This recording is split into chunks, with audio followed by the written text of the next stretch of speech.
নদীটি দেখতে পাচ্ছেন, এটা স্থানীয়ভাবে এই নদীটার নাম হচ্ছে কোদলা নদী, আর আমরা অফিসিয়ালি এটাকে আসলে কোদালিয়া নদী হিসাবে জানি।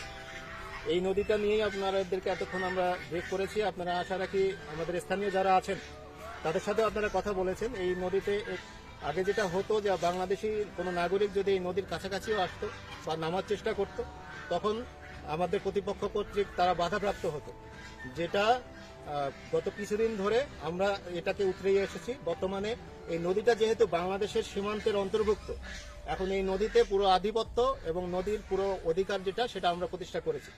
এবং বর্তমানে আমাদের প্রতিপক্ষ কর্তৃক আমাদের যারা স্থানীয় জনগণ আছে তারা কোনো রকমের বাধার সম্মুখীন হচ্ছেন না। এবং আপনারা দেখছেন যে আমার বাম পাশে যেই নদীর উপরে দেখছেন এখনই আমাদের লোকজন প্রায় কাজ করছে, বাংলাদেশি মানুষ যারা মাছ ধরার চেষ্টা করছেন। এই অবস্থাটা গত প্রায় 2 সপ্তাহ ধরে আমাদের এখানে চালু আছে।